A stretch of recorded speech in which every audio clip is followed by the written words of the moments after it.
Have you ever, really stopped to think about it? All that time we spend learning, years in classrooms, I mean, how much of it actually sticks? How much turns into, actual knowledge that we can use? It's a fascinating question, isn't it? Yeah, and today we're going deep on this idea. There's this article, Think Like Science Graduates, 15,000-hour student listening problem in education teaching system by Shiva Narayan Takshila Page. And it brings up this thing, this 15,000-hour problem. It really makes you think differently about how we learn. It really does. Basically, it questions whether all those hours we rack up just sitting and listening, in traditional classrooms is actually the best way to learn and remember things. Right, exactly. And we're talking about potentially 15,000 hours from kindergarten all the way through to a master's degree. So today, we're going to dive into why simply listening might not be enough for real deep learning.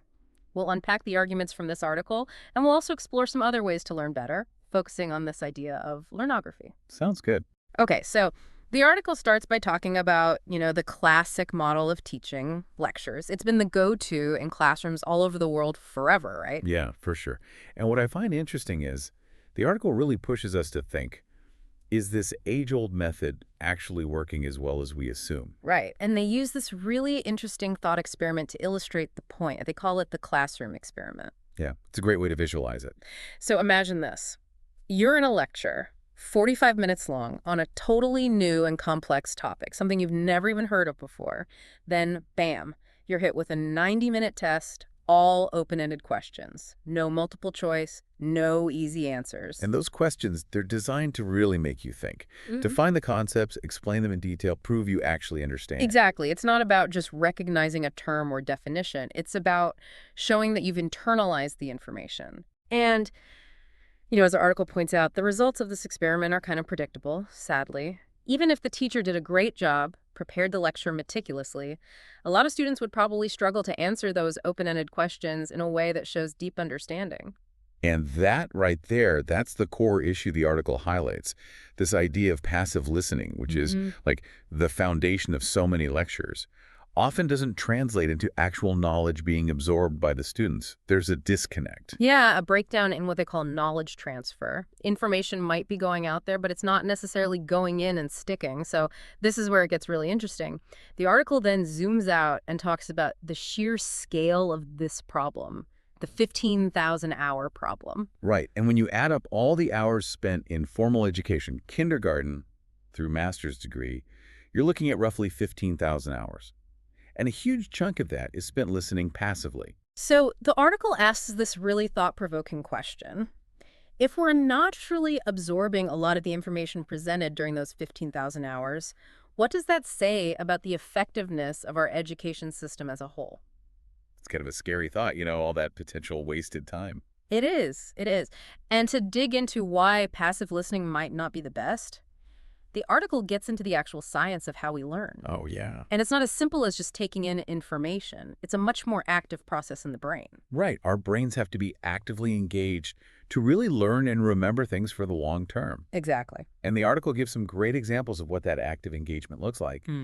Really getting into a book and wrestling with the ideas, the physical act of writing things down, which they call brain page writing, discussing concepts with others, actually putting knowledge into practice, or even trying to teach the material to someone else. All of those things require your brain to work harder. When you actively try to recall something, you're strengthening the connections in your brain. Passive listening doesn't really do that. Also, things you come up with yourself tend to stick better than things you just hear. It's harder for your brain to tune out when it's actively involved. And that's a major difference with passive listening, right? It just doesn't demand the same level of effort from our brains. You can kind of just sit back and receive without really truly processing the information. So if we know passive learning might not be the most effective, what do we do about it? Well, the article argues for a pretty big shift, moving away from those passive teaching methods and towards approaches that get students more actively involved in their own learning. Yeah, it's about making sure students really get it, not just memorizing facts for a test, but actually understanding and remembering the material. Right, and that leads us to this idea of learnography, which the article presents as a really promising alternative. Can you tell us a little more about what that is? Sure. Learnography is all about putting the learner in control. It's about actively working with learning materials, especially books, to make that transfer of knowledge to the brain more direct and effective. So instead of just relying on someone to feed you information, you become more proactive. You're doing self-study, you're reading depthly and really engaging with the text. You're creating those brain pages, which sounds like a much more active way of taking notes. You're sharing your thoughts and insights with others, and you're looking for ways to actually apply the knowledge. Exactly. And the article suggests that this kind of active learning has some big advantages. When you're actively working with the material, you're much more likely to remember it. It's not just surface level stuff, it goes deeper. And importantly, you're better able to use what you've learned in real life situations, which shows a much stronger level of understanding. And of course, it makes those 15,000 hours a lot more worthwhile. Right. It all comes back to that central message of the article. Think like a scientist, learn like a scholar. It's about looking at education with a critical eye and recognizing that the way we've always done things might not be the best way. Absolutely. The article wraps up by emphasizing that those 15,000 hours shouldn't be wasted just passively taking in information. They should be about truly engaging with knowledge and preparing students for real success, both academically and in their future careers.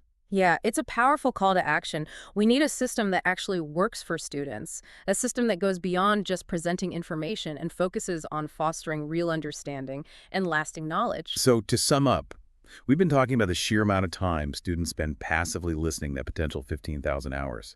And we've looked at this article that makes a really strong argument for why that might not be the most effective approach.